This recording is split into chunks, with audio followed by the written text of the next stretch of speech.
All right, we're bringing back meteorologists Dylan Hudler and Brian Slocum. Bringing us back. And after folks watch those games potentially, they're going to want to do their last-minute preparations, get all their groceries, get all the emergency supplies. When's the last chance they have to do all that? After the games, I don't think you're going to be able to. I think this needs to happen before the games.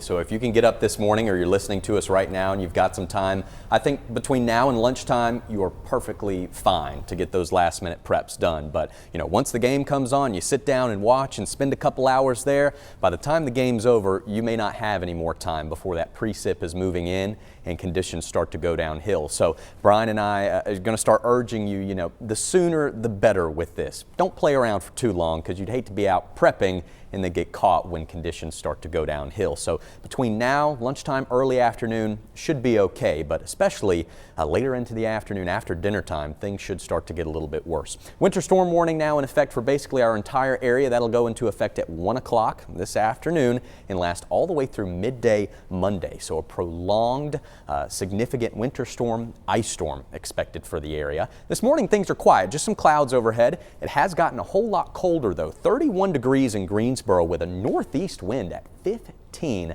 That makes it feel more like 20, so very, very cold outside. That northeasterly wind supplying the cold air we need before our winter storm arrives, also making it a little bit drier down here at the surface. That cold front moved through yesterday, bitterly cold air on the northern side of this system. Low pressure itself is in Texas, and you can see the system starting to take shape. It's headed our direction. Brian and I have been keeping a close eye on the radar here in parts of Tennessee, northern Georgia. What was once snow evaporating before it reached the ground, we're now starting to see a couple reports of snowflakes actually falling and making it to the ground in middle and east Tennessee. So the atmosphere is moistening up, and that may push our start time up by a couple of hours. But let's be honest. At this point, we're just kind of watching the radar. We're in it now, just kind of seeing how things evolve throughout the day. So we'll start with the mountains. Their snow and sleet will begin first today. Likely sometime early afternoon to mid-afternoon. That's when the snow showers begin, and then they continue through the evening before it becomes more of a wintry mix. Mid-20s for high temperatures today. It's going to be cold everywhere all day long, and that brisk wind from the north and east will make it feel even colder, likely teens for much of the day today. Foothills, that snow will be delayed by a couple hours after the mountains, likely thinking early to mid-afternoon there for the foothills. Temperatures hovering right around 30 degrees, and for the Piedmont now looking maybe mid to late afternoon, the start time of that precipitation, and then it continues through the evening, becoming more sleet and then freezing rain. Again, notice how cold the temperatures are. We don't make it above freezing today, and with the wind, it'll really feel more like the teens. So if you got those last minute preps, certainly bundle up and be ready for it. Again, the sooner the better you can get those done. That's a good thing because by late afternoon, once the snow and sleet starts, it's going to stick and it's going to start to make roads slick really quickly. Through the evening, we'll start to see this more transition to sleet, and we're expecting some periods of heavy sleet at times this evening and Sunday night. Then we'll start to watch and see when this transitions to freezing rain. The sooner that happens, the more ice we can expect. Whereas if we could hold on to sleet a little longer, maybe we could cut down on those totals just a bit. Impacts remain basically the same. We're expecting freezing rain, freezing drizzle through pretty much all day on Sunday before precip finally starts to end Sunday night.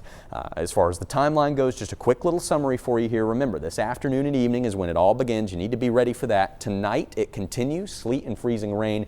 Mainly looking at the freezing rain and freezing drizzle tomorrow on Sunday. Once it starts later today, Brian, we're going to be in it for quite some time, all the way through Sunday night. So let's bring in Brian here. I believe he's got a check of the radar, and we're going to get you up to date on the latest things we're seeing out there, as well as some impacts.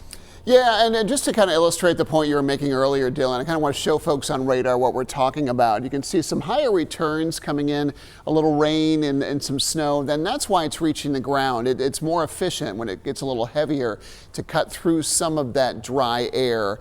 And so we're starting to see some of that moisture reaching the ground in northern Georgia, in Tennessee. It's not to say that all of it is.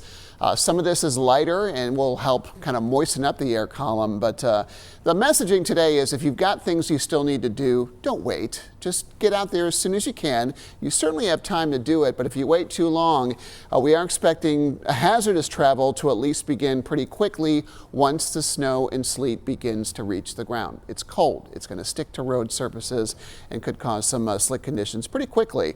The bulk of the impact is expected to come with the icing, and that's going to bring some power outages, perhaps some long outages, and with the prolonged cold, it also raises the risk of frozen pipes, especially if you're going to be without power for a couple of days. And that's a very real possibility. We've been forecasting this storm for a week. We can give you a broad idea what this storm is going to do. We can't tell you whether or not you're going to lose power from this storm. It's just we have to wait and see how this works out. As far as totals are concerned, across North Carolina and Virginia border counties is where the most snow and sleet accumulation is expected to be. We can see several inches in those areas. It should be lighter and occur more quickly in our southern counties before they see a bigger transition to freezing rain, but they're also expecting there more freezing rain. So along and south of I-40-85 is where the highest freezing rain totals and the greatest icing and the best potential for power outages are going to be, and that kind of curls up the mountains. They're a little higher up and should get into that kind of warm air a little bit, and the sleet and snow should probably stop there a little first. Prolonged cold is something that we need to talk about. We've got some very cold weather moving in.